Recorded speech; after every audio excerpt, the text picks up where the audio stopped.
وہ ہے آپ کی cash economy, naan documented economy. ٹھیک. چونکہ آپ کا جو طرح سے سسٹم میں جو ہوتا ہے نا، آپ اگر ہر چیز سسٹم میں اویلیبل ہو تو جی. پھر وہ ظاہر ہے کہ اٹ از ہیلپ فل. لیکن ابھی یہ جو مسئلہ ہے نا، وہ جو آپ نے جیسے مینج کرنا ہے وہ کام کوئی آسان نہیں ہے. ٹھیک. اب اس کے لیے بیسیکلی میں یہ کہتا ہوں کہ ایفرٹ جو ریکوائرڈ ہے نا، جی. That is systematization through automation. تاکہ جو ابھی ہمارا جو ٹیکس نیٹ ہے نا، جی سر. اس میں جو اتنا بڑا گیپ آ رہا ہے ابھی، جو آپ کلیکٹ کر پاتے ہو ٹیکس اور جو کلیکٹ کرنے کے پوٹینشیل ہوتا ہے، اس کا تو تقریباً کوئی 70% کا گیپ آ رہا ہے. اچھا. تو اس میں اب یہی میں کہتا ہوں کہ جو کرنا ہے ہمیں وہ تو یہی کرنا ہے نا کہ اب ہم نے اس کو ٹیکس پیئر بیس کو ہم نے کیسے انہانس کرنا ہے، انکریز کرنا ہے. بالکل ٹھیک. تو وہ جو بات ہے اب وہی ہے کہ ہم نے ان کو ٹیکس پوٹینشیل ٹیکس پیئر کو ٹیکس نیٹ میں لانا ہے نا. بالکل تو ٹھیک. وہ اب آپ اگر اس طرح سے اپنا جو سسٹم کو مینج کرو تاکہ آپ کے پاس جب آپ یہ کریں گے نا تو سسٹمٹائزیشن انفارمیشن لیں گے تو پھر جی سر. وہ آپ کے پاس جب ہر بندے کے بارے میں انفارمیشن آ جاتی ہے تو پھر اس کی جو اس کا جو ٹیکس پیئر ہونا ہے اس نے نا he has to be in the net. تو پھر وہ آپ کی ٹیکس پیئر بیس میں اضافہ بھی لا عبداللہ سکتے ہیں یوسف صاحب، یا آپ آ نے سکتا جس ہے. طریقے سے کہا کہ ٹیکس نیٹ کو بڑھانا ہے، آٹومیشن ایک بڑا جو ہے وہ پارٹ ہے اس کا، تو ماضی میں اس میں کہاں پر مزاحمت آتی رہی؟ کیونکہ اب بھی جب ہم آٹومیشن کی بات کرتے ہیں تو پھر یہ بات بھی کہی جاتی ہے کہ سٹاف کا ایک بڑا حصہ جو ہے وہ شاید فارغ ہو جائے گا اور مشینیں ان کا کام کریں گی. تو کیا ایف بی آر کی موجودہ مشینری اس آٹومیشن کو قبول کرنے کے لیے تیار ہوگی؟ ماضی میں اس پہ مزاحمت آتی رہی ہے، کیا صورتحال رہی ہے سر؟ دیکھیں اب یہ بات جو ہمارے ایف بی آر کے بارے میں یہ بات کی جاتی ہے، that is not right because we are talking of the national interest. اور اس کے لیے واٹ از ریکوائرڈ، کیا ہمیں کرنا ہے، we have to manage it. تو یہ تو ابھی ہمیں کرنا ہی ہوگا ہر حالت میں. یعنی کہ عبداللہ یوسف صاحب، سر آپ یہ کہتے ہیں کہ آٹومیشن کے بغیر آگے نہیں چلا جا سکتا. میں ذرا شامل گفتگو کر لوں فرحان بخاری صاحب کو. بخاری صاحب، جس طرح عبداللہ یوسف صاحب نے کہا کہ اس کے بغیر آگے جانے کا راستہ کوئی نہیں، اور پاکستان میں کثیر تعداد، ایک بڑی پرسنٹیج عبداللہ یوسف صاحب نے کوٹ کی جو ٹیکس نہیں دیتی.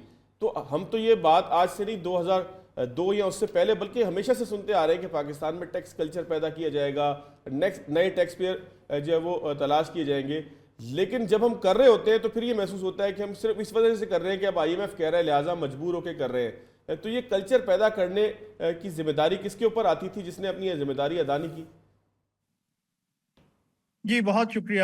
دیکھیے، بنیادی جو مسائل ہیں ان کا ایک یا دوسرے فارمولا سے تعلق نہیں ہے. پاکستان کی تاریخ میں ماضی میں بھی خاکے پیش کیے گئے.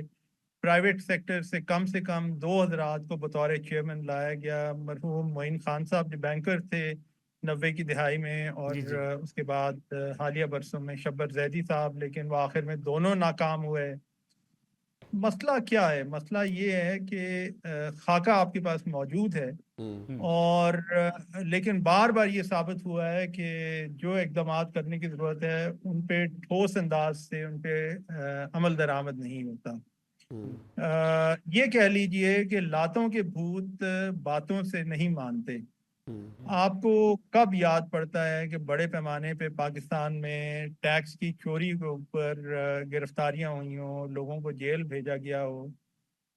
دنیا میں جو ممالک جنہوں نے ہمارے سے بہت زیادہ کامیابی حاصل کی ہے انہوں نے سختی بھی کی ہے اپنے لوگوں سے. اور ہمیں یہ یاد رکھنے کی ضرورت ہے کہ ٹیکس ایک ایسا معاملہ ہے کہ کوئی بھی دنیا کے کہیں بھی کسی بھی کونے میں ہو، کہیں پہ بھی کوئی بھی ٹیکس خوش ہو کے کبھی نہیں دیتا. لوگ ہمیشہ ناراض ہوتے ہیں جب ان سے ٹیکس کی وصولی کی جاتی ہے، ملک کوئی بھی ہو. لیکن اگر قانون کی بالادستی ہو تو پھر ایک ایسی فضا قائم ہوتی ہے جس کے نتیجے میں آپ لوگوں کو زبردستی ٹیکس کے نظام سے دور بھاگنے سے آپ روکتے ہیں. وہ پاکستان میں بدقسمتی سے نہیں ہوتا. اب قانون کی بالادستی کا آپ دیکھ لیجئے، ایک سابقہ حکومت عمران خان صاحب کی تھی جس میں اتنا بڑا وہ شوگر مافیا اور شوگر سکینڈل کا ہم سنتے تھے. آج تک آپ مجھے بتائیں کہ شوگر بیرنز یا جو شوگر لارڈز ہیں، بڑے بڑے جو شوگر انڈسٹریز سے متعلقہ جو نوابین ہیں، ان میں سے کسی پہ آنی اور پکا ہاتھ پڑا؟ مجھے تو نہیں یاد پڑتا کہ کسی اوپر پڑا.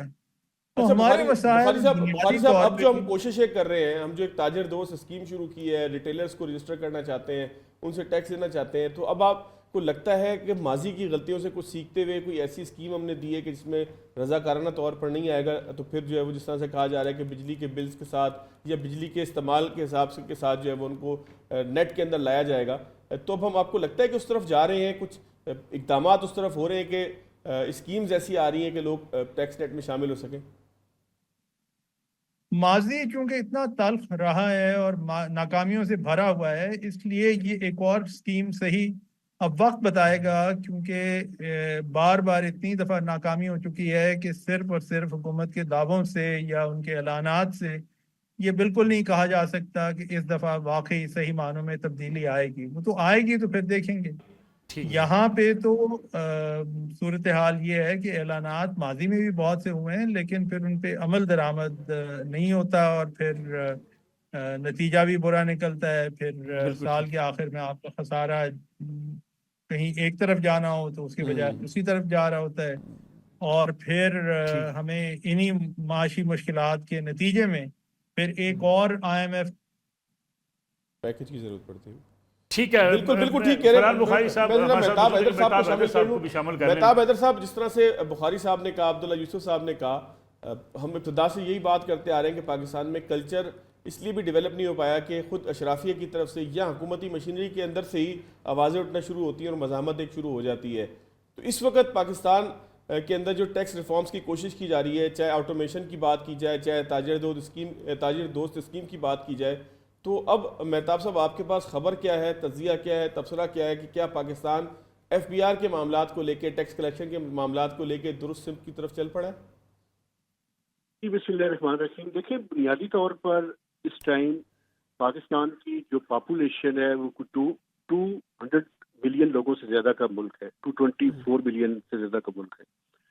اس میں سے پچھلے سال ہمارے کوئی 5 ملین لوگ ریٹرن فائلرز ہوئے. اس سال ان کی تعداد اس سے بھی کم ہو گئی. ان میں سے 30 to 40% لوگ ایسے ہیں جو نل فائلر، یعنی وہ ریٹرن تو فائل کرتے ہیں لیکن کوئی ٹیکس ادا نہیں کرتے، وہ نل فائلنگ ہے. اور وہ فائلر بھی اس وجہ سے ہیں کہ اس سے کوئی نہ کوئی انسینٹیو انہوں نے اٹھانا ہوتا ہے. مثلا کسی نے کوئی ٹرانزیکشن کرنی ہے یا گاڑی خریدنی ہے، وہ ٹیکس نیٹ کے اندر آ جاتا ہے، نل ریٹرن فائل کرتا ہے، ایکٹیو ٹیکس پیئر کی لسٹ میں آتا ہے، گاڑی خرید کے وہ دوبارہ سے ڈارمنٹ چلا جاتا ہے. تو بنیادی طور پر پاکستان میں اس میں کوئی شک نہیں ہے کہ سوائے ڈاکومنٹڈ سیکٹر کے جو پاکستان میں ملٹی نیشنلز یا کچھ برانڈز ہیں وہ تو ٹیکس نیٹ کے اندر ہیں، یا صرف سیلر کلاس ٹیکس نیٹ کے اندر. باقی پاکستان کا جو انفارمل بزنس مین ہے، یہ چھوٹے تاجر ہیں، یہ درمیانے ہول سیلرز ہیں، وہ بالکل ٹیکس نیٹ کے اندر موجود نہیں ہیں. اور یہ جو اسکیم لائے ہیں FBR، یہ بھی اس کو انڈیکیٹ کر رہی ہے کہ FBR پچھلے کوئی 25 سے 30 سال میں کم از کم 5 سے 10 اسکیمیں لا چکی ہے، لیکن تاجر اس کسی بھی طرح کی اسکیم میں آنے کے لیے تیار نہیں ہے. کیونکہ اگر نارمل ٹیکس رجیم ہو تو جس کی بھی ٹیکسیبل انکم ہے اس کو ٹیکس نیٹ کے اندر آنا چاہیے. اب کتنا سنجیدہ آپ کو محسوس ہوتا ہے مہتاب صاحب، اس دفعہ کتنا سنجیدہ محسوس ہوتا ہے تاجر دوست اسکیم؟ ظاہر ہے کہ صحافیوں کو تو تھوڑا سا اندازہ ہونا شروع ہو جاتا ہے نا کہ یہ اسکیم صرف کسی کو دکھانے کے لیے ہے یا اس اسکیم کی زمینی حقیقت بھی کوئی ہے، یہ ایگزیکیوٹ بھی ہو رہی ہے. تو کتنا سنجیدہ آپ کو نظر آیا اس اسکیم کا معاملہ؟ مجھے تو اپنے موبائل کی ایپ کی آئرس میں نظر آنا شروع ہو گیا ہے، پہلے نہیں تھا. اس کا مطلب یہ ہے کہ کم از کم ٹیب انہوں نے ایڈ کر دیا ہے کہ لوگوں کو رجسٹریشن کے لیے فارم بن گئے، ورنہ ماضی میں تو ایسا ہوتا ہے کہ صرف اسکیم کا اعلان ہوتا ہے اور نظر کچھ نہیں آتا. تو کچھ نظر آ رہا ہے گراؤنڈ پہ سر؟ میں آپ کو اگر ایک چیز بتا دوں جو کہ فیکٹس پہ مبنی ہے، یہ انالیسس نہیں ہے، لاسٹ ویک تک تھرسڈے سے فرائیڈے تک جو اسکیم میں لوگ آئے تھے ان کی تعداد صرف 10 تھی. ماشاءاللہ. ٹھیک ہے، تو 10 لوگوں نے ابھی تک ان کی رجسٹریشن کرائی ہے. 30 اپریل اس کی لاسٹ ڈیٹ ہے. ٹھیک ہے. 6 شہروں میں ہم نے شروع کیا ہے. ہمارا جو ٹارگٹ ہے وہ 1 ملین لوگوں کو ہم اس نیٹ کے اندر لانا چاہتے ہیں. اگر ایف بی آر کی اس رجسٹریشن میں 1 لاکھ بندہ جمع ہو جائے تو میں اس کو کامیاب اسکیم کہوں گا، لیکن مجھے نہیں امید کہ اتنے لوگ آئیں گے. اس کی وجہ یہ ہے کہ اگر آپ پی او ایس پہ دیکھیں تو پورے پاکستان میں جو ٹیئر 1 کے ریٹیلرز ہیں ان کی صرف 9,000 لوگ ہیں. دیکھیں یہ کوئی بھی اسکیم اس ٹائم تک کامیاب نہیں ہو سکتی جب تک کیرٹ اینڈ اسٹک دونوں نہیں ہوں. آپ کیرٹ تو دیے جا رہے ہیں، اسٹک آپ کے پاس نہیں ہے. اور اسٹک کیا ہے؟ انفورسمنٹ. انفورسمنٹ کے بغیر کوئی اسکیم کہیں بھی کامیاب نہیں ہو سکتی. پاکستان ڈیبیٹ میں ایک بریک کا وقت ہوا، آپ واپس آتے ہیں اس کمرشل بریک کے بعد.